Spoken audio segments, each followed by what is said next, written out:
जिन्होंने ये पार्ट 7। बाहर आते ही उसकी नज़र सबसे पहले अद्विका के कमरे की ओर जाती है, जहाँ खिड़की के अंदर का नज़ारा साफ देखा जा सकता था, जहाँ अद्विका अपने बॉडी पर गुलाबी टॉवल लपेटे गाना गाते हुए डांस कर रही थी।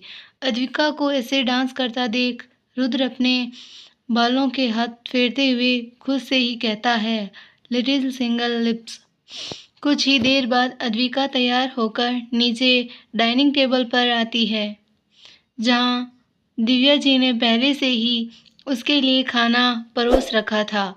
अद्विका टेबल पर बैठकर जैसे ही खाना खाने को होती है, तभी उसके कानों में बिजली कड़कने की आवाज़ आती है। अचानक खिड़की इस बिजली से अद्विका और दिव्या जी दोनों ही डर गए थे। ये अचानक मौसम को क्या हुआ? अभी तो थोड़ी देर पहले ठीक था। इस मौसम का भी ना कोई भरोसा नहीं है, कब क्या हो जाए।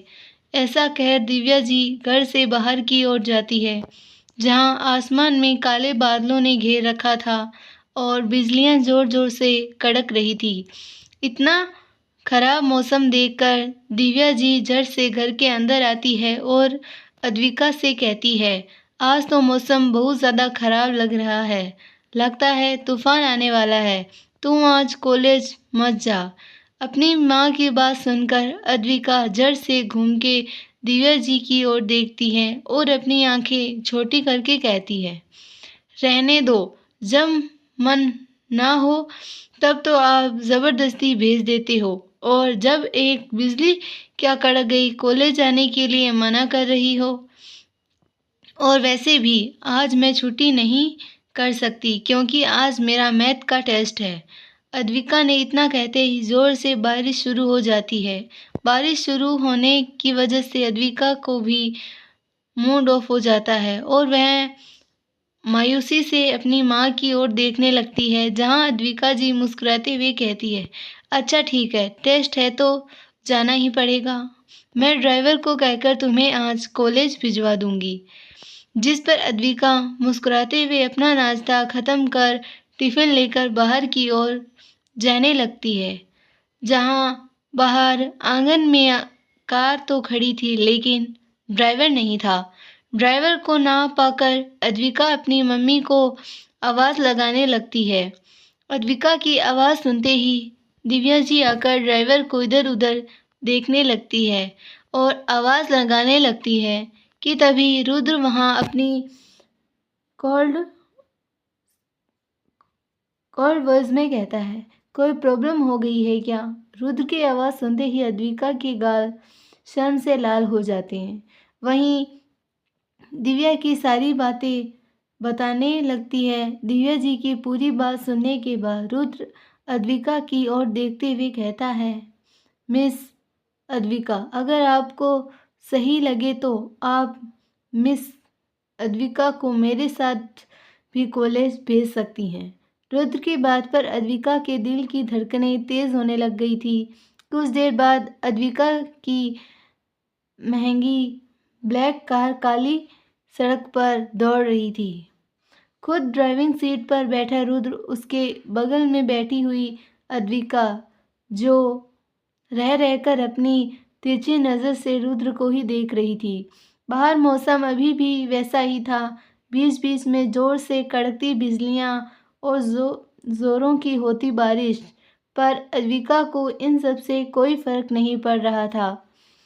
उसकी नज़र तो बार बार रुद्र की तरफ ही टिकी जाती कि तभी कार में एक कड़क आवाज़ गूंजती है, आपने प्रोफेसर को ऐसे ताड़ना बंद करें मिस अद्विका, ये अच्छी बात नहीं है। अपने प्रोफेसर के मुंह से ऐसी बात सुनते ही अद्विका झट से अपनी नज़रें नीचे कर लेती है और अपने दोनों हाथों की उंगलियों को आपस में ही उलझाते हुए अपनी कहलाई आवाज़ में कहती है, नहीं सर, मैं अभी अद्विका नहीं ही बोल पा रही कि रुद्र के सामने देखकर नज़र अद्विका की ओर मुड़ जाती है। अद्विका की नज़र जैसे ही रुद्र की ब्लू आंखों से टकराती है, उसकी ज़ुबान फिर से एक बार बेज़ुबान हो जाती है। और वह कुछ नहीं बोल पाती और अद्विका को नज़र को रुद्र से टकराई थी। वह वापस से नीचे हो जाती है। अद्विका अब ना तो दोबारा रुद्र की ओर देखने की हिम्मत करती और ना ही जुबान हिलाती है। उसकी अद्विका को कुछ ना बोलता देख उसकी सिचुएशन को समझते हुए रुद्र ने होठों पर एक स्माइल आ जाती है और वापस से कार ड्राइव करने लगता है। कुछ देर बाद वह लोग कॉलेज पहुंच चुके थे। रुद्र कार को सीधे पार्किंग एरिया में ले जाता है जहां पर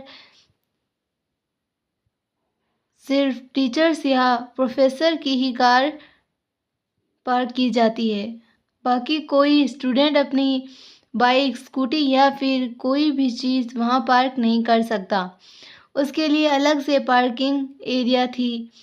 रुद्र ने कार रोकते ही अद्विका को जल्दी से जल्दी कार से निकलने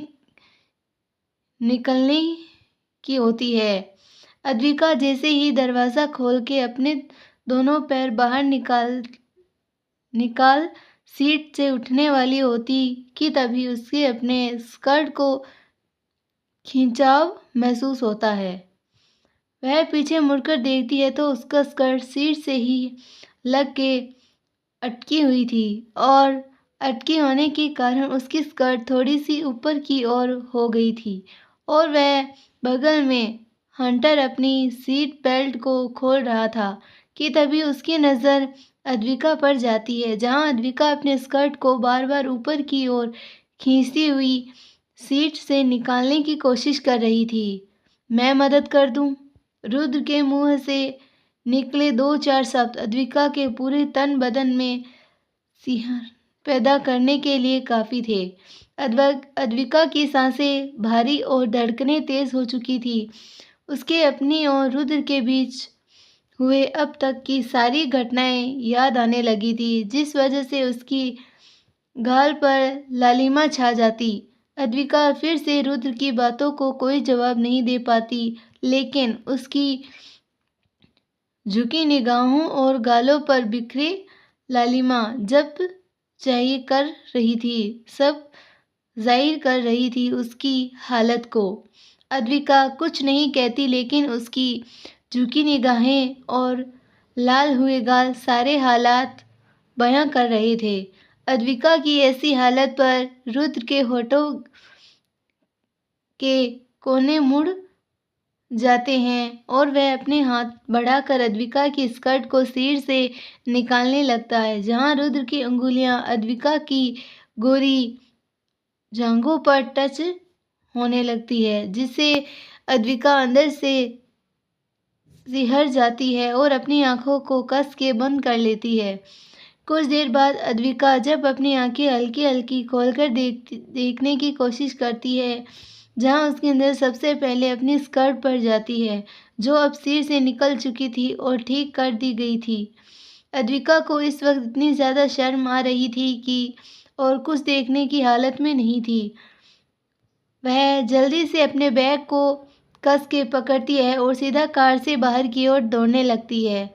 जैसे ऐसे भागता देख रुद्र के होठों पर अपने आप ही स्माइल आ जाती हो, वह अपना सर नाव में हिलाते हुए कार से बाहर निकली। तभी उसके सामने इंग्लिश की टीचर मिस सुमन आ जाती है। अपने सामने मिस सुमन को ऐसा देख रुद्र अपनी आंखें छोटी कर लेता है। वह मिस सुमन रुद्र को मुस्कुराते हुए देख रही थी, जिस पर रुद्र भी एक फेक स्माइल करके वहां से निकल जाता है। रुद्र की पर्सनालिटी ऐसी थी कि वह हर किसी को अपनी ओर आकर्षित कर लेता था और ठीक वही हाल अभी मिस सुमन का हुआ था। मिस सुमन ने जिस दिन से रुद्र को देखा था, उस दिन से ही वह उसकी दीवानी हो गई थी। वह रुद्र से हर एक बहाना ढूंढती बात करने के लिए, लेकिन कभी बात नहीं हो पाई या फिर रुद्र ही उसे इग्नोर कर देता था। और आज भी ठीक वही हुआ था। रुद्र जैसे ही अपनी कार लेकर कॉलेज के अंदर आता, मिस सुमन उसके कार के पीछे जाती है, जिसके बाद बात करने के लिए। लेकिन जब तक रुद्र और अद्विका के बीच में वह सब घटना होती है वह देख पाती। उससे पहले अद्विका वहां से जा चुकी थी और मिस सुमन जब वह रुद्र से बात करने को होती है तो रुद्र उसे इग्नोर करके वहां से चला जाता है। रुद्र को पीछे से जाता देख सुमन भी उसके पीछे मुस्कुराते हुए चल देती है। वहीं क्लासरूम में सारे बच्चे अपनी अपनी सीट पर बैठ गए थे क्योंकि आज उनके मैथ का टेस्ट होने वाला था। अद्विका और रितिका दोनों एक ही बेंच में एक ही साथ बैठे थे। वहीं बाकी बच्चे भी अपने दोस्तों के साथ पैर बनाकर बैठे थे। कुछ ही देर बाद में रुद्र अंदर हाथ में पेपर्स लेकर क्लासरूम के अंदर आता है। सारे बच्चे रुद्र को देखकर खड़े हो जाते हैं और गुड मॉर्निंग विश करते हैं। रुद्र भी सारे बच्चों को देखकर गुड मॉर्निंग कहता है और आखिर में उसकी नज़र अद्विका पर अटक जाती है। जहां अद्विका यह महसूस करती है तो उसकी नज़र शर्म से नीचे झुक जाती है। अद्विका की झुकी नज़र पर रुद्र के होठों पर मुस्कान आ जाती है और वह अपनी रजिस्टर लेकर बैठ जाता है। वहीं जब रितिका वह चीज़ नोटिस करती है कि रुद्र के देखने पर अद्विका की शर्म के नज़रें झुक जाती है तो अपनी कोहनी से अद्विका को हल्का सा मारती हुई कहती है, ये क्या चल रहा है? रितिका की बात पर अद्विका थोड़ा डर जाती है और कहलाते हुए कहती है, कहाँ क्या चल रहा है? कुछ भी तो नहीं। वहीं पर रुद्र रजिस्टर लेने के बाद सारे बच्चों को पेपर देने लगता है तो रितिका भी अद्विका को परेशान ना कर अपने एग्ज़ाम पर फोकस करती है। सारे बच्चे क्वेश्चन पेपर देखकर आंसर शीट में अपने आंसर भरने लगे थे। वहीं आज पहली बार अद्विका के होठों पर मैथ के क्वेश्चन देखकर हल्की सी स्माइल आ रही थी। अद्विका खुश होती हुई उसे जो क्वेश्चन के आंसर आ रहे थे उन सभी क्वेश्चन को सॉल्व करने लगी। कुछ ही देर में एग्ज़ाम ख़त्म हो जाता है और रुद्र सारे बच्चों से उनका आंसर शीट लेकर क्लासरूम से बाहर चला जाता है। एग्ज़ाम ख़त्म होने के बाद सारे बच्चों के होठों पर स्माइल थी, खासकर अद्विका के होठों पर, क्योंकि आज पहली बार उसका मैथ का एग्ज़ाम अच्छा हुआ था। ऐसा ही धीरे धीरे सारे क्लास ख़त्म हो जाती है और छुट्टी के बाद सारे बच्चे अपने अपने घर जाने लगते हैं। वहीं आज सब स्टॉप पर रितिका और अद्विका भी खड़े होकर बात कर रही थी कि तभी रुद्र वहाँ से अपनी कार लेकर गुजरता है। तब उसकी नज़र अद्विका पर पड़ती है जो हंस के रितिका के अलावा किसी और की भी बातें कर रही थी, जिसका पीठ रुद्र की और मुंह अद्विका की ओर था। कि तभी वह लड़का अद्विका को कुछ देता है, जिस पर झर से अद्विका खुश होती हुई उस लड़के को गले से लगा लेती है। रुद्र की नज़र जैसे ही अद्विका पर पड़ती है कि वह किसी और के गले लग रही है, उसकी आंखें सर्द हो जाती है और स्टीयरिंग पर उसके हाथ कस जाते हैं। इतना होते ही रुद्र का शरीर अपने आप गर्म होने लगता है और बाहर का मौसम ठंडा। अचानक ही मौसम के काले बादल आसमान घेरा बनाकर लगते हैं और ठंडी हवाएं तेजी से चलने लगती हैं। मौसम के अचानक ऐसे बदलने पर हल्की हल्की बुदबुदी भी शुरू हो जाती है कि तभी अचानक से वहाँ बिजली कड़कती है और वहाँ खड़े सारे लोग इधर उधर भागने और अपने सर छुपाने के लिए जगह ढूंढने लगते हैं। और इतने के वहाँ पर सब जो खड़ी थी वह भी आगे बढ़ने लगती थी। तभी जिसके वहाँ पर सारे स्टूडेंट जल्दी जल्दी बस में चढ़ने लगे।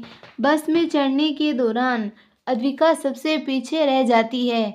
ऊपर से बारिश भी तेज़ हो रही थी और उसके अम्ब्रेला भी नहीं था और वह सब में भी चढ़ जाती है।